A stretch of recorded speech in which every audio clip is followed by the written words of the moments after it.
Sonia educational world में आज मैं आपके लिए लेकर आई हूँ use of this, that and those. इनका यूज कैसे किया जाता है और कब किया जाता है ये हम आज समझेंगे। तो सबसे पहले हम समझते हैं दिस और दिस का यूज कब किया जाता है। सबसे पहले इनका मतलब जानते हैं कि इनका मतलब क्या होता है। THIS दिस, इसका मतलब होता है यह। मतलब हम जब किसी भी चीज के बारे में बात करते हैं जो हमारे पास होती है, हम कहते हैं यह एक बोर्ड है या ये एक बोर्ड है। तो उस तरह से जब हम बात करते हैं तो वहां पर दिस यूज होता है। पर दिस हमेशा सिंगुलर चीज, जब हम किसी एक चीज की बात कर रहे हो तब दिस का यूज किया जाता है, और जब पास की चीज के बारे में बात कर रहे हो। उसी तरह यहाँ देखिए THESE दिस, इसका मतलब भी होता है यह या ये। पर इसका प्रयोग कब किया जाता है? जब हम प्लूरल नाउन के बारे में बात करें या एक से ज्यादा चीजों के बारे में बात करते हैं तब दिस का प्रयोग होता है। जैसे यह चौक है, तो इसके लिए मैं दिस इज अ चौक नहीं बोलूंगी, दिस आर चॉक्स।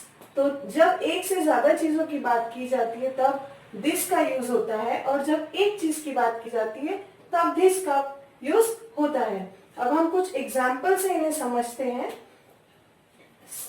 देखिए यहाँ है एक बॉल। मैंने आपको बताया जब भी हम किसी एक चीज और जो हमारे पास हो, पास वाली चीज और एक चीज के बारे में बात करते हैं तब हमेशा वहां पर THIS दिस का यूज होता है। यहाँ पर हम देखेंगे हमने एक बॉल के लिए बात की है, इज अ बॉल, तो यहाँ पर आएगा THIS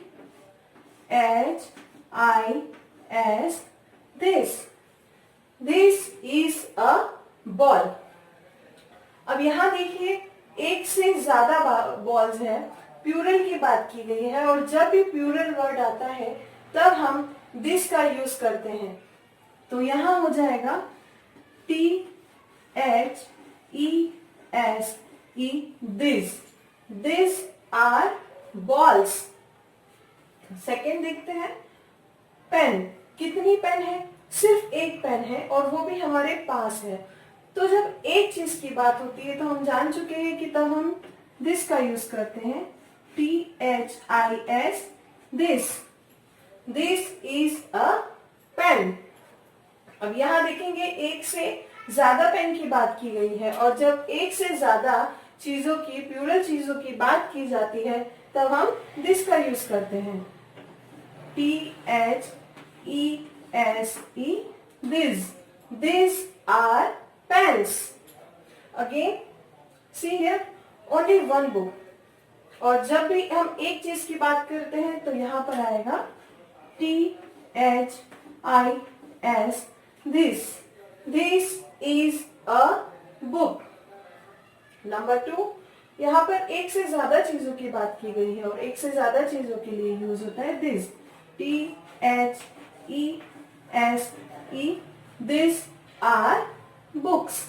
इसे जानने की एक और आसान ट्रिक है। जब भी हम a ball, a pen, a book इस तरह से सेंटेंस में और इज आता है और पास की बात की गई हो तो हमेशा दिस का यूज होता है। और इसी के साथ जब अगर सेंटेंस में पास की बात की गई है पर आर बॉल्स एक से ज्यादा बता दिया गया है और आर आया है, वहां पर दिस का यूज होता है।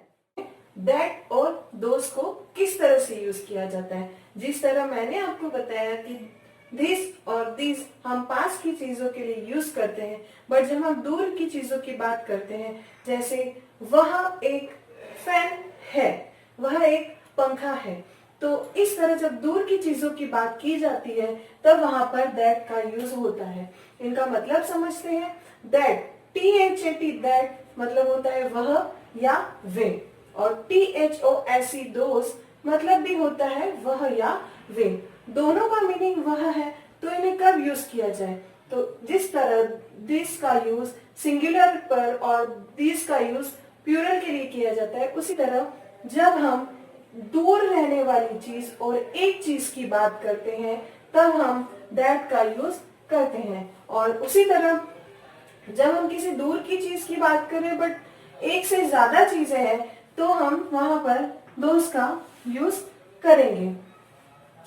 एग्जाम्पल से समझते हैं।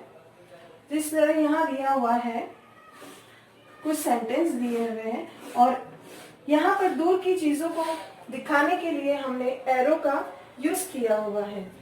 तो सबसे पहले देखते हैं हम दूर किस चीज को दिखा रहे हैं, ट्री। कितने ट्री है?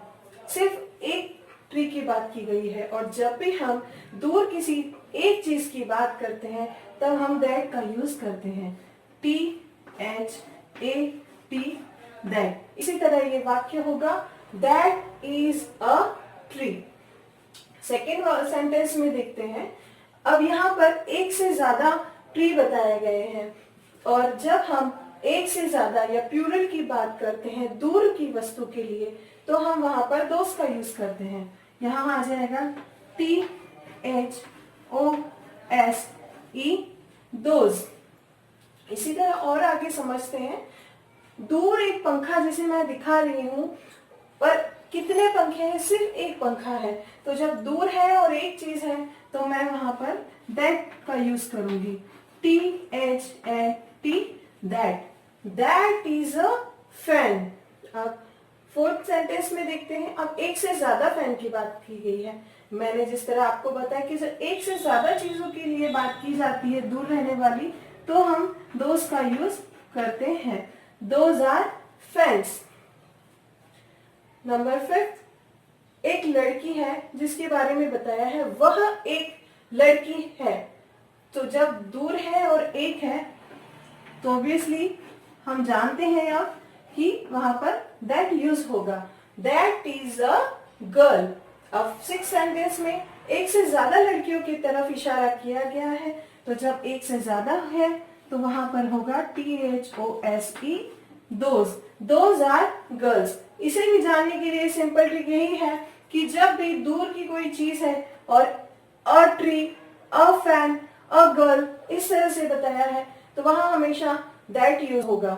और जब दूर कोई चीज एक से ज्यादा, जिस तरह ट्रीज, फैंस, गर्ल्स इस तरह है और आर आया है, आर ट्रीज, तो वहां पर दोज का यूज होता है। इसी तरह से अब हमने जाना कि दिस और दिस हमेशा पास की चीज के लिए यूज होता है और दैट और दोज का यूज दूर रहने वाली चीजों के लिए किया जाता है। उम्मीद करती हूँ आपको अच्छे से समझ में आया होगा। इसी तरह के और वीडियो देखने के लिए ये मेरा चैनल देखते रहिए और प्लीज मेरे चैनल को सब्सक्राइब कीजिए और बेल आइकॉन पर क्लिक जरूर कीजिए ताकि आपको मेरे नोटिफिकेशन मिलते रहें न्यू वीडियोस के। और अगर आप कोई भी टॉपिक ढूंढना चाहते हैं तो आप उस टॉपिक के साथ सोनियाज एजुकेशनल वर्ड लिखोगे तो आपको मेरे कोई भी वीडियो आराम से मिल सकते हैं। तो थैंक यू।